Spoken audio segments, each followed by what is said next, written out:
Okay. So good morning, Wednesday morning, everyone. I have Stephen Jones here today, and I'll let him introduce himself. And we're going to talk a little bit about the different stakeholders and people in the ocean industry and what he does. Yeah. Hi. Good to see you, and thanks for inviting me for a chat. So, I guess I'm a former seafarer, and the focus of my kind of ocean industry discussion will be around seafarers, I guess, and their welfare, well-being, happiness. I'm the founder of the Seafarers Happiness Index, which I work on with the mission to seafarers. So basically, asking seafarers how they feel about life at sea. So hopefully being able to plug those debates into the whole mix. Yeah. I'm also a former seafarer. I spent 13 years at sea. So, Yeah, unlucky for some. yeah. What do you think for the well-being of seafarers can be prioritized in the maritime industry, and what kind of role do you see with innovation and technology moving forward from where it is right now? Yeah, I mean, I think we've always kind of talked about the priority being seafarers, but sometimes that gets lost a little bit in translation occasionally. So really making it real and genuine and having the mechanisms to do that. So the way that the Seafarers Happiness Index has been is about asking seafarers how they feel, so that we can then take those lessons from the sea and plug them in to the progress that we hope to make by leading from ashore. So it's really, until you know what people are going through, until you really understand their life, their reactions, and have that voice from the sea, then it's very difficult to honestly prioritize. Because Mhm, without that, it's just words about what we want to do. But having the voices heard and the messages from the sea, then hopefully that can drive real progress. mhm. How much uptake do you think there has been so far with people, applying what has been learned from the index? I mean, it's been going for quite a few years now. It's, a decade, approaching a decade that we've been running it. And I think it's always you want more. Mhm, I think that's one of the, and maybe that's the secret. You always want more. It initially, I think there was some kind of pushback and a little bit of kind of, happiness seems quite a trite concept. And mhm, in some ways, yeah, maybe it is, but it's a fundamental of all human relationships. We all ultimately ask of other people and of ourselves, are you happy? mhm, So I think it's slowly become more engaged and in accepted in the industry. I think the lessons from it are being applied a little bit more. There's certainly been some of the aspects on a smaller scale of how ships accommodation is designed, some of the aspects of that small improvements that make such a huge difference to the mhm, actual day to day have definitely been spoken about, the impact on happiness, and then have become translated into real world improvements. mhm. I remember my first ship, and obviously I'm a female, so Yeah. female seafarer, and I had signed on my very first ship, and we were doing a Trans-Pacific on a car carrier, and it didn't have, it had like a room with all of the gang showers, so like all Right. of the shower heads in one room. Wow. And also, like, the bathroom was shared for the crew, and I don't know why they put me in crew quarters instead of up in the officer quarters, but it was my first ship, I didn't know. Right. And so we had to use the engine changing room that became, like, the women's room, and, of course, it's all the way back on the weather deck, so you had to walk through the weather passage Right. all the way aft, like, every single time you wanted to take a shower or get changed. It was awful. Um, That sounds and mad. they they didn't design that, ship No. for, mixed crews, Yeah. and I think that that's also a problem that's been brought up. I was in Mumbai for the Maritime CEO conference, where Right. I was speaking, and, it was brought up by a lot of the female cadets when I was talking to them that, they had problems on the ship because people weren't, wanting to deal with, uh, feminine products afterwards, or hygiene products. and how to dispose of them and whatever. And it became this really big thing. And it's not that we don't have facilities to dispose of those kind of things at sea Mhm. because we have hospital waste. You can get rid of Yeah, things yeah, like yeah. hospital waste. I mean, if you want to handle it specially, you can handle it like hospital waste. But yeah, there were some like religious aspects depending on the crew and Right. other issues that, you know, I don't think the industry has really talked about in Mhm. um, I don't know what kind of question this is leading to, but it's not something that shipping companies has necessarily dealt with or think about when it's, you know, primarily men in the discussion. Yeah, I mean, I think, we change is challenge, isn't it? And Mhm, challenges need to be understood and dealt with, and having the allocation of compassion and care and understanding and appreciation and wanting to make the changes. So mm, I think, for many shipping companies over the years, everything that's happened and demanded of them has been new and a change, and oh, this is bad. And I was involved in security at the very start of the ISPS code stuff, and companies really struggled and resented change that mhm. ultimately was going to be positive, and dealing with the needs of their seafarers has to be something that they're geared up to deal with, regardless of any of those surrounding issues. Yeah, COVID-19 really threw that through a loop. Yeah, definitely, definitely, and certainly from the Seafarers Happiness Index stuff. And I think maybe talking about when it really started to the gears of the happiness index engage with the gears of industry probably was through COVID. To be honest, I think that needing to hear from seafarers, needing to understand what they were going through, and having that kind of amplification of that message, I think probably was the turning point a little. How can companies that want to get involved with the index get involved with the index or even find out about how their crews are seeing it? Yeah, we actually, so we do the general Seafarers Happiness Index, which is talking to the entire global population through the mission to seafarers, and we get seafarers to join in and share their things, their views. We actually also have quite a few shipping companies that have their own kind of bespoke research done that's then benchmarked against the kind of relevant wider population as well. Mhm, And those companies that we've been working for, I think, have found real benefit in having that kind of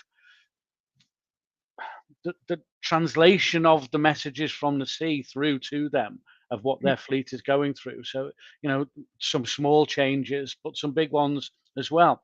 And we've also started to work with a major charterer, and that's been really interesting because they're kind of looking across maybe 25, 30 owned fleets. And, mhm, and they're benchmarking across them. They're understanding the lessons, and being a charterer, they're also able then to kick up the backside about things that they don't like reading, that the seafarers who are carrying their cargo are mm. experiencing. So that's been quite a real eye opener. I think, you know, as an engine of driving change in the industry, the charter Yeah, uh, has a lot of power there yeah, because in the end, they're in a way the customer of the industry in totality.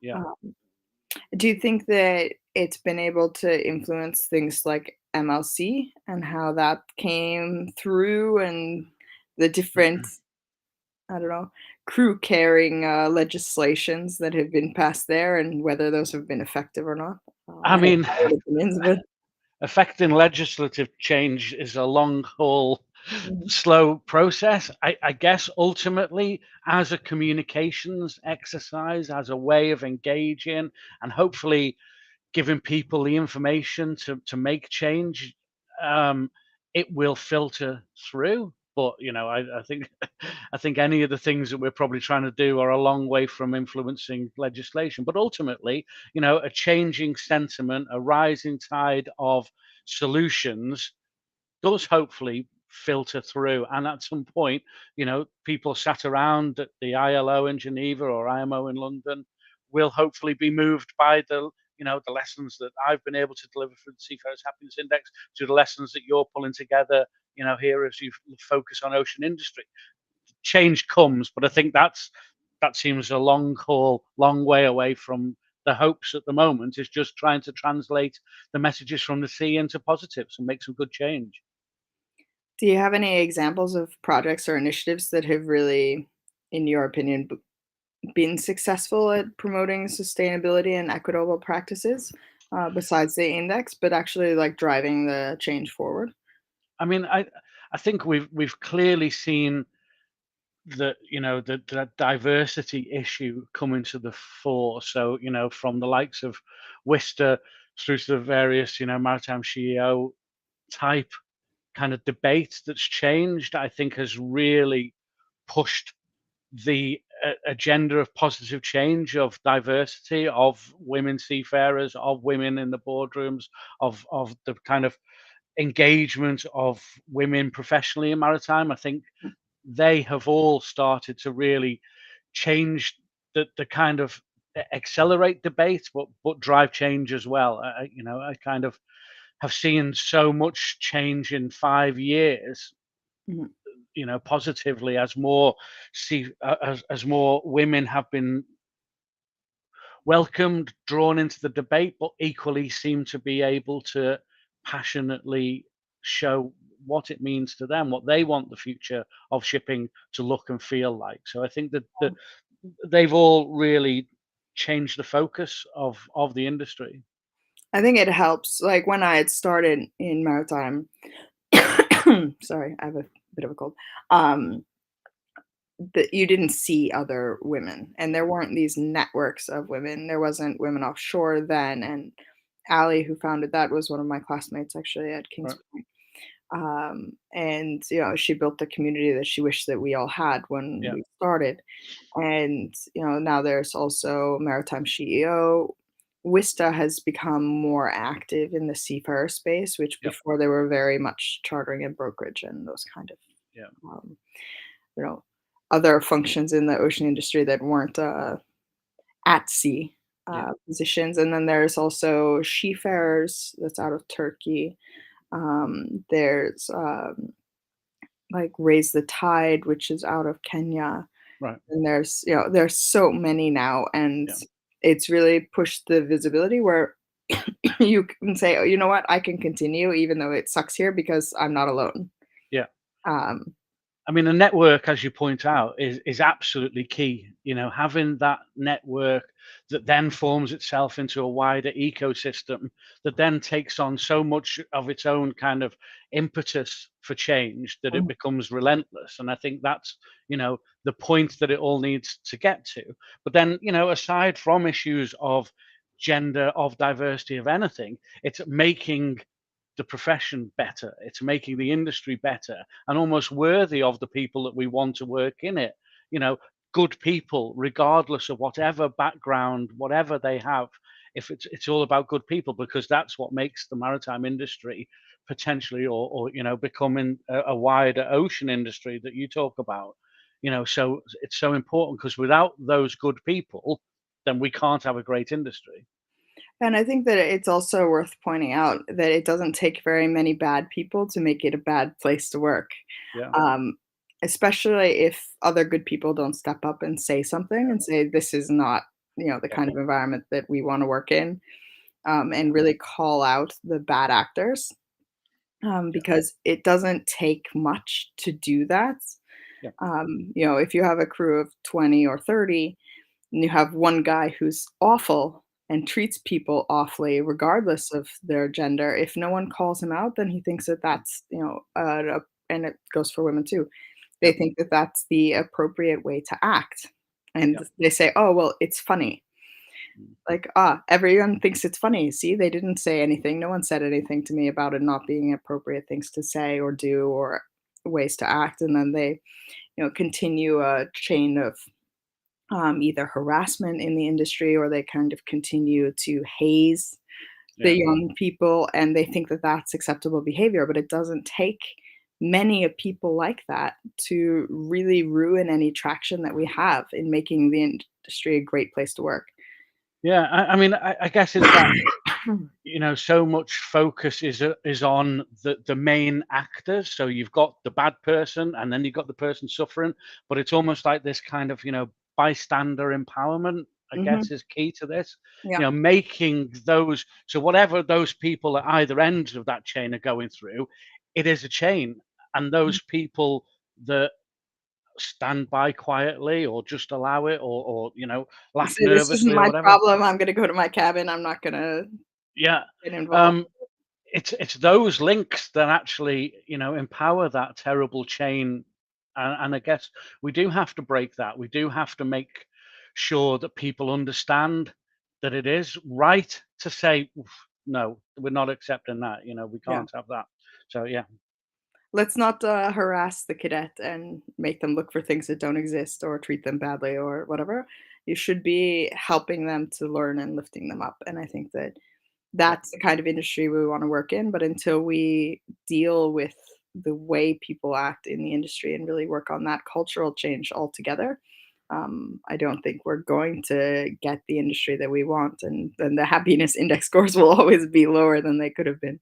yeah, yeah. True, indeed. Yeah, it's about doing the right things for people, and because people are still at the core of this, whatever technological advances come and whatever the autonomous ship journey kind of becomes, we will always remain a people industry.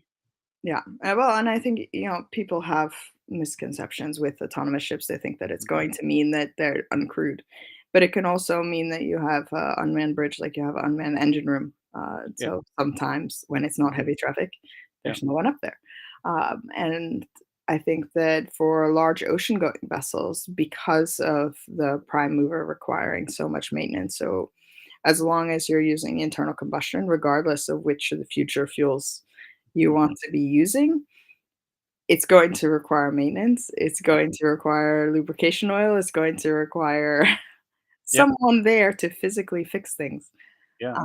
Whereas, And if you're talking on short coastal things, then it's gonna be a bit different, but and technology is quite demanding. Tech will down tools if it's not happy with the circumstances that it is experiencing. Seafarers have been very resilient and have pushed on through things, but technology won't. It will just say, "I'm too hot, I'm too cold, the voltage isn't right. Phew, I've had yeah. enough of this," and down tool. So yeah, so it'll be interesting to see how maritime technology is able to build its own resilience to be able to operate properly. But we'll see. Well, and I think one of the things that I have kind of a pet peeve about is the way the technology has been developed, because for many, many years it's developed to requirements and engineered to meet requirements. And most of those Hmm. requirements came from legislation and not from how the seafarer actually Yeah. needs to use it Mm. in the circumstances in which they need to use it. Yeah. So if you look at Actis and you look at the way the menu structures are and you look at the way you have to use it to be able to make a good passage plan, it is in no way related into how the seafarer actually needs to use it to do that. Yeah. Um, and there's many reasons for that, but I don't think any of them are good ones. I mean, it's a really fascinating point, because I think the technology that we use day to day, and I guess if you think of the way that Apple has developed Mhm. products, that it has been about use, Yeah, the usage, the function has led the form, yeah, but and that's because the customer is the yeah, user. And I yeah, think that exactly, in the maritime industry, it's so disconnected because the customer mhm, is actually the shipyard yeah, yeah, who doesn't have to operate it for even 1 minute. yeah, They just have to get it through the sea trial and then it's done.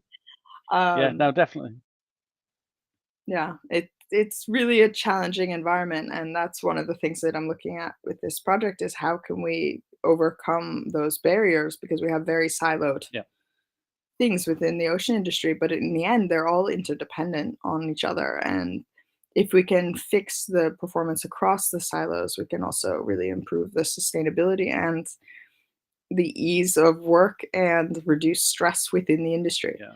Um, I guess it's about moving the whole, you know, psychological pressure points of the industry away from compliance into excellence, and mhm, that's always been a huge barrier to progress. That what are the incentives to have amazing things? Well, it's mhm. difficult because compliance is all you need. So where do you find that extra investment, that extra energy, that extra drive to desire more? Well, and extra money Uh, because yeah, it does cost money Yep. to get into that excellent space because we'd have to change the way so many things have been Yeah. done and remake them. And in order to remake them, that's going to cost an investment. Yeah.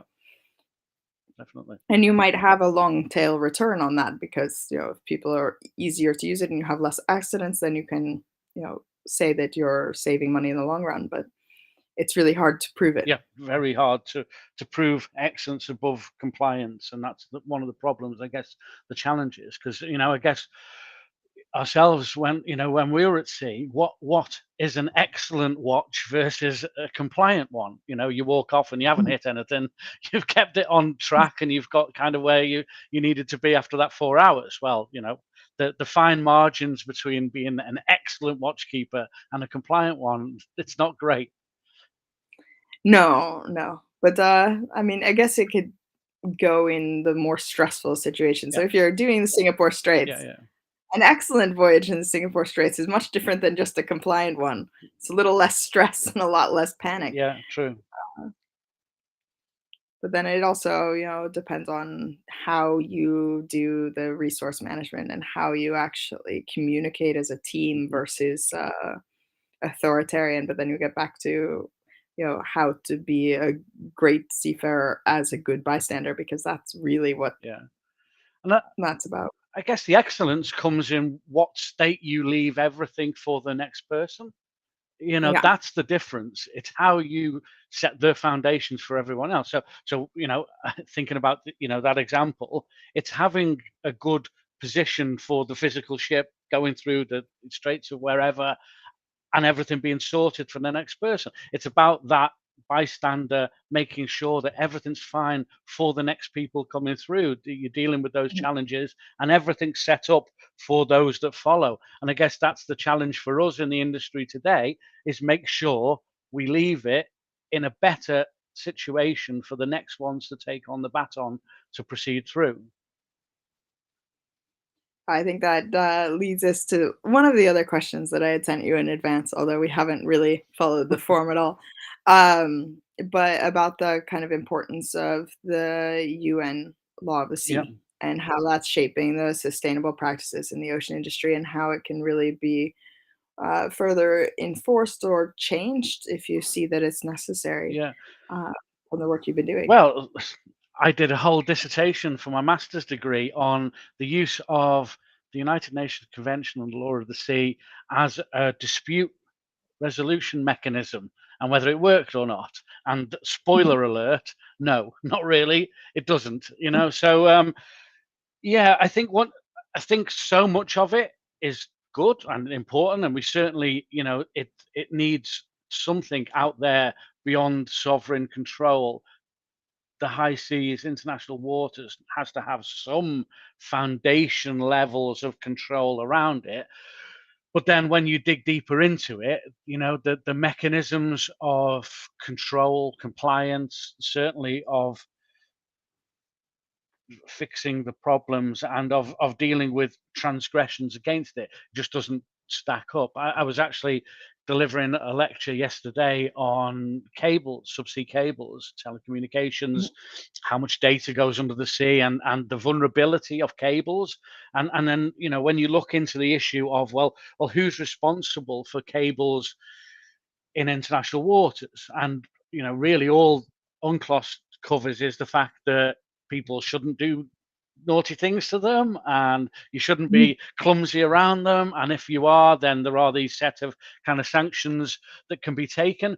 But ultimately, when you dig further, and if people are taken to court, and if there is that kind of chain of dispute around it, ultimately at it's the very highest levels, it just comes to the UN Security Council to take action. And obviously, when you Mhm. look at the members of the UN Security Council, the main threats that we perceive to cables are going to be vetoed, and you'll be just back to square one of anything. So, uh, an important mechanism, but extremely imperfect. And I think one of the reasons I've really been interested in your research and looking at the ocean industry and is the use of the terminology, but also the mindset that hopefully that brings of the ocean.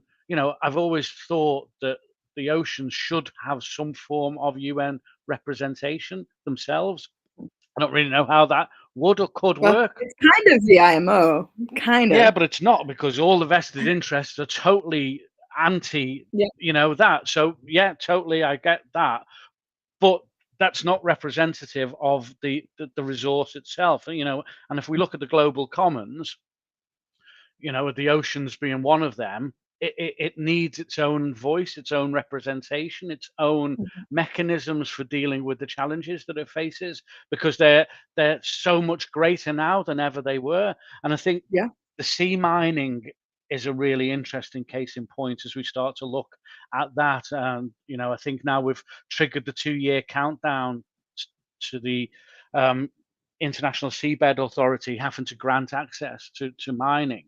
And that's terrifying, Mhm. because I just don't think we've got the mechanisms to deal with the implications. Yeah.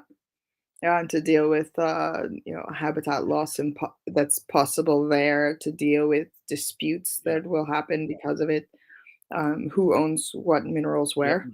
yeah, It's totally. gonna be a really interesting thing because, and there's actually a good book that I was reading actually on the ocean space itself, that came out from Routledge, not so long ago. I can maybe find it. But, it had talked about how the oceans have always been kind of a free Mm, space, outside of the boundaries of legislation for the most part, and outside of national yeah, boundaries, because no one can kind of claim that space. And of course, there's the exclusive economic zones that are going 200 miles off the coast of anywhere, but there's still a lot of space yeah, yeah. that's not clearly defined as to what belongs to who and who can do things. Um, and it's also not very easy to enforce. Mm, And you know, most of the global navies have shrunken over the last 60 yeah, years. So World War II, after World War II, is kind of a peak navy, and now it's gone, down in fleet size quite substantially. And it's going to be quite interesting to see how that plays out, I think. I mean, 50% of the planet falls under that high seas categorization. And if we think of that as a free and open space, but it's not, because half the planet can't be, because it has such an implication for the other half that isn't. So we have to join, our thinking up to understand that for every action there's an equal and opposite reaction, and that's what we're now seeing. If we have a free for all out in 50% of the planet, if there's mining, if there's abuse, if there's all these terrible things going on, it Yeah, does and then have an impact. even if you're talking about, the countries that are Yeah. landlocked, do they get a Mm. say? They should have a Yeah, say yeah. because it if you affect the oceans, you affect the air. Yeah, totally. And they're, consumers of air too. Yeah, definitely. Even though they might not have a Yeah, coastline, and then, who really gets to decide? Is it the longest coastline that gets to decide? yeah, How is that all going to work? And I mean, even if you look at all the different industry bodies, they have their own agendas, and they can't even agree on what the agenda should be, totally. um, I mean, and where the focuses are. I think that's, the UNCLOS has been a really good, positive tool for at least getting the debate started, and it does, covering all those aspects of access to the seas and the fact that everyone can have vessels and they can fly their flag and all the rest of it. That's great, but now it needs to be taken further. It really does need, you know, aspects of control, but who should have that? And it should be reflective of the needs of the ocean rather than the needs of everyone else and their vested interests. Because if we do reflect the needs of that global commons, then we can have a chance of positively impacting everything else. Yeah, and I mean, if we look at the energy landscape, the way that it's shaping up, the ocean's gonna be a very big part of Yeah, that as well, and how does that actually get, regulated in a good way? yeah. And I don't think that it should be regulatory first. No, definitely not. And I think that that's one of the problems that we've had in the ocean space, is that it's been regulatory first with very small focuses without looking at how it has a broader impact on the kind of interrelated players. Yeah, definitely. And it's a really interesting point then, about it not necessarily being about regulation. It's about problem solving. And if we Mhm. frame the problems in a better way, then we're more likely to find the solutions. But unfortunately, what we do is we constantly, look to the regulation. Well, we'll have more legislation. We'll have, but instead of finding those mechanisms that fix the problems, that Yeah. we're Well, instead of talking to each other yeah, in all of the different silos and finding a good solution for all of us, we wait for a third party to come in and step in and tell us how to do it. yeah, definitely. That doesn't really understand the problem to the depth that we do if we share knowledge Yeah, together. I mean that's actually one of the things that we're just about to progress with the Seafarers Happiness Index is that trying to move from problem to solution. We Mhm. constantly we know the problems. Seafarers are Yeah, telling us constantly what the problems are, and we've had that a sense of them for a long time. So, okay, well, what are the fixes? So, actually, yeah, during Singapore Maritime Week, we're actually hosting a round table with some other partners to actually get shipping companies around the table to look at the problems yeah. they're set out. What are we going to do with it? Let's move into a solution How phase. how might we solve Yeah, this, and how might we test it? yeah, yeah, We don't have to go all yeah, in yeah, to try it out and to see if that actually has the effect that we want yeah. to, because then we can learn about the unintended consequences, but until we try, everything's That's hypothetical. right, yeah, experimentation to fix. Exactly. Do you have anything else you wanna share before we go? No, just, that it's a real kind of it's a difficult time for everyone, industry, the oceans, the pressures on everyone and everything, but with the kind of the willingness to engage, the desire, the energy to find answers, I think we are at least in a position to maybe start to move the dial positively. So totally applaud what you're doing and bringing people together to speak, to, as you say, find those actual solutions, to test things, to have the bravery to set about solutions rather than being constantly constrained by the problems and Mhm. by the past. So Yeah. yeah, it's been a pleasure to speak, and hopefully it's been useful. Well, I hope that, we can kind of continue the discussion as we go forward, Oh, yes. in the project, because one of the parts towards the end of the project is all of those hypotheticals. What might we do here, and how might we do it? With who Yep, do we need to do it with, and can we test it? yep. Which I think will be a big step forward. But I don't have all the answers. I have to talk to everyone and see, how we might do this all together. Definitely. Um, which will always be interesting. And we had a small shout out from Bangladesh. Yep. So yeah, It's good to know someone's been watching and listening. yeah. Okay, Brilliant. great talking to you, and we'll catch up again soon. And I think I'm gonna end the